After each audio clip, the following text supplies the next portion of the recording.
Bonjour à tous, merci de regarder Kivu Morning Post TV. Bienvenue à suivre l'actualité internationale de ce 3 octobre 2025. Après la condamnation à mort de l'ancien président de la République démocratique du Congo, Joseph Kabila, Patience Saïba, l'un de ses proches, a fait savoir que dans les cadres de l'article 64 de la Constitution, aucune option, y compris la lutte armée, n'est à exclure pour empêcher le retour de la dictature en RDC. Faisant référence à l'accord de Sun City de 2002, il a rappelé l'engagement des Congolais à ne plus tolérer la dictature.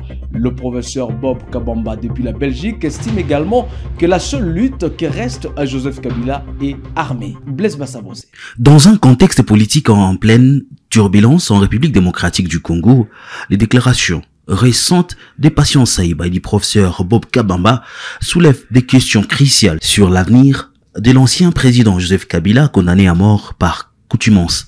Patience Saïba, proche collaborateur Joseph Kabila, a évoqué la possibilité d'un recours à la lutte militaire en précisant que, tout en demeurant dans les cadres de l'application de l'article 64 de la Constitution, aucune option n'est à exclure. Cet article stipule que tout Congolais a le droit de résister à toute forme de tyrannie. Saïba fait référence à l'accord de Sun City, signé en avril 2002, qui avait pour but de mettre fin à des années de conflits. Il affirme que les Congolais ne doivent pas permettre à la dictature de s'installer à nouveau. Pour Saïba, le soutien de Kabila en tant qu'architecte de ce consensus est crucial pour défendre la démocratie en RDC. Ces propos n'indiquent pas seulement une volonté de résistance, mais aussi une stratégie politique visant à mobiliser le partisan autour d'une vision claire de l'avenir du pays. Le professeur Bob Kabamba offre une perspective plus sombre sur la situation. Il affirme que la seule voie qui reste à Joseph Kabila reste la lutte militaire. Kabamba souligne que la rébellion de la F-123 a réussi là où l'opposition politique a échoué en s'appuyant sur un rapport des forces militaires favorables pour obtenir des discussions directes avec le gouvernement de Félix-Antoine Tshisekedi à Doha. Cette dynamique, selon lui, réduit à néant les alternatives politiques pour Kabila. Le refus du président Tshisekedi d'engager un dialogue inclusif avec l'opposition, représenté par des entités comme les CC et la Sanko, accentue cette impasse. Kabamba met en lumière le fait que la consolidation des positions militaires de l'F-123 pourrait forcer Kabila à envisager la lutte armée comme sa seule option viable. La condamnation de Joseph Kabila à la peine de mort pour crime de guerre et trahison par la haute cour militaire de Kinshasa le 30 septembre 2025, en son absence, marque un tournant dans la politique congolaise. Elle pose la question de la légitimité et de la viabilité d'un retour de l'ancien président déjà affaibli par des années de conflits et de tensions politiques. L'entourage de Joseph Kabila et le Front commun pour le Congo FCC ont rejeté cette condamnation, dénonçant une décision sans preuve et une procédure illégale.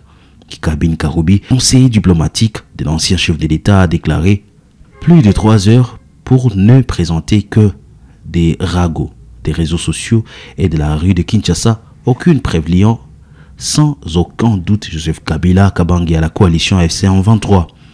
Bertrand Bisimwa, président du M23, a également réagi en affirmant que la condamnation à mort de Kabila sous prétexte de son lien supposé avec la FC-M23 constitue une violation de la déclaration des principes. Le président Félix-Antoine Tshisekedi a décoré ce mercredi 1er octobre 2025 à Bruxelles l'inspecteur de police à la retraite Patrick Bonders, surnommé Monsieur Congo, du titre d'officier dans l'ordre national des héros nationaux Kabila Lumumba. Cette distinction accordée par ordonnance présidentielle reconnaît son rôle clé dans la sécurité des manifestations de la diaspora congolaise en Belgique. La cérémonie présidée par le chef de l'État a rassemblé de nombreuses personnalités congolaises et belges. Bonders, cher Patrick, c'est pour moi un grand honneur de procéder aujourd'hui, ici à Bruxelles, à votre décoration en tant qu'officier de police belge, dont l'engagement exemplaire mérite l'admiration et la reconnaissance de la République démocratique du Congo. Au-delà de la carrière au service de votre pays, vous vous êtes distingué par votre engagement exemplaire lors des manifestations de la communauté congolaise en Belgique. Par votre professionnalisme, votre sens du devoir et votre disponibilité, vous avez su garantir la sécurité des manifestants et faciliter le bon déroulement des rassemblements, contribuant ainsi à prévenir toute tension. En vous décernant cette distinction, la République démocratique du Congo exprime sa gratitude, non seulement à un homme de mérite, mais aussi à travers lui, au peuple belge, pour l'amitié et la solidarité constamment manifestée à l'égard de notre nation. Je forme le vœu que cet acte symbolique consolide davantage les liens d'estime, de coopération et de fraternité entre le Royaume de Belgique et la République démocratique du Congo. Monsieur Patrick Bounders, au nom du peuple congolais, je vous fais officier dans l'ordre national Héros nationaux Kabila Lumumba. Je vous félicite et vous prie de recevoir cette décoration comme témoignage de notre haute considération et de notre reconnaissance. Je vous remercie.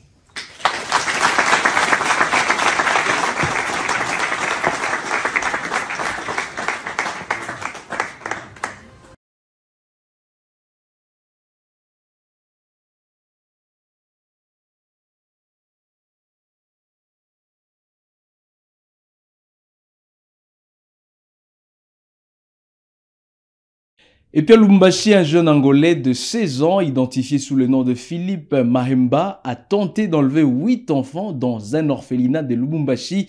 Les circonstances entourant son identité demeurent floues, plusieurs adresses à Lubumbashi, en Angola et au Portugal étant évoquées. Les autorités locales enquêtent sur cette affaire alarmante alors que l'orphelinat renforce ses mesures de sécurité pour protéger les enfants. Regardez. 2025 que nous avons constaté quelques mouvements qui étaient bizarres. Philippe Mahemba, 16 ans, ressortissant angolais, est accusé d'avoir tenté d'enlever 8 enfants dans un orphelinat situé dans le quartier Iwabora, Lubumbashi. Malheureusement pour lui, mais heureusement pour les autorités locales, son plan a échoué vers 5 h du matin lorsque son téléphone est tombé en panne de batterie. Toi, tu as quel âge? 16 ans. Tu as 16 ans. Oui. Tu étudies? J'ai étudié dans l'école de musique, mais je viens terminer. École de musique? Oui. Tu es musicien? Oui. Comment tu es arrivé ici à Lubumbashi? C'est à Lubumbashi? Oui. C'est maman qui était venue m'abandonner à Lubumbashi. Tu as la famille ici à Lubumbashi? Non. Personne? Oui. Et ta maman, elle est où même? Je ne sais pas. Ton papa? L'identité exacte du jeune homme suscite encore de doutes au sein de services de sécurité, notamment en ce qui concerne son âge réel. En l'écoutant parler, on constate qu'il s'exprime difficilement en français et maîtrise surtout le portugais. Il tente de raconter son histoire, mais le mystère demeure. J'ai dit, j'ai pas. Quand je sais, jour libre, mais un jour, je vais venir. Tout mon sac, je sors, je suis parti. Les enfants. Tantôt, il affirme être musicien, tantôt, il se fait passer pour un enfant abandonné. Pour entrer dans l'orphelinat, Philippe avait été conduit dans ce centre par le ministère provincial du genre après avoir déclaré être abandonné par sa mère à l'aéroport international de la Louane. Nous avions reçu l'enfant Philippe, c'est en date du 24 septembre 2025, avec les agents des affaires sociales. Une fois à l'intérieur de l'orphelinat, il a pris le temps d'identifier certains enfants, se présentant comme un artiste musicien prêt à les émener en Angola pour leur offrir une vie meilleure. Vers 4 h ou 5 h du matin, il aurait mobilisé les enfants, demandant aux plus éveillés d'entre eux d'utiliser des lacets pour ligoter les autres. Il est parti quelque part pour brancher son téléphone dans une église et c'est là qu'il a échoué d'accomplir sa mission. Alors les agents de l'ANER ont pu mettre la main sur lui. C'est où? Tu as tout intérêt à dire la vérité. Le tribunal pour enfants est là. On va déterminer ton âge. Si tu es mineur, on va te juger par rapport aux actes que tu as commis. Face à cette situation, l'autorité urbaine, Maître Patrick Kafwimbi, a remercié le service de sécurité pour leur réactivité et a appelé la justice à faire son travail. Les pauvres enfants On ne sait pas quel sort leur était réservé, qu'est-ce qui allait leur arriver. Et heureusement que les services de sécurité de la ville de Lubumbashi, encore une fois de plus, ont fait preuve de leur efficacité. Selon les premières informations, Philippe Maemba, 16 ans, connaît parfaitement son adresse à San Pedro, un quartier de Luanda, en Angola, ainsi que sa deuxième adresse au Portugal. Ce récit préoccupe sérieusement les autorités locales qui ont promis de s'impliquer jusqu'à ce que toute la lumière soit faite sur cette affaire et que tout éventuel réseau soit démantelé. Désormais, la République démocratique du Congo va bénéficier d'un appui au Centre du commerce international CCI pour promouvoir le commerce numérique et le régime commercial simplifié qui accorde plusieurs facilités aux petits commerçants transfrontaliers, mais aussi pour la consolidation de la dématérialisation du guichet unique intégral du commerce extérieur CECUS suite à la réunion technique de ce jeudi à Kinshasa avec une équipe du CCI dépêchée en République démocratique du Congo. Reportage. La République démocratique du Congo va désormais bénéficier d'un appui du Centre du commerce international CCI basé à Genève pour promouvoir le commerce numérique, le régime commercial simplifié RECOS qui accorde plusieurs facilités aux petits commerçants transfrontaliers et aux populations vivant le long des frontières, mais aussi la consolidation de la dématérialisation du guichet unique intégral du commerce extérieur, CEGUS RDC, pour améliorer la transparence et la traçabilité des opérations d'importation, d'exportation et de transit. C'est l'une des retombées de la réunion technique ce jeudi à Kinshasa entre le ministre du Commerce extérieur Julien Paluku Kahongya et la délégation du Centre du commerce international CCI, chapeautée par Vanessa Erobobo, directrice de la division du commerce durable et inclusif. Donc le fruit de la rencontre en mai dernier en Suisse entre le ministre du Commerce extérieur et la directrice exécutive du CCI, Pamela Koch-Hamilton.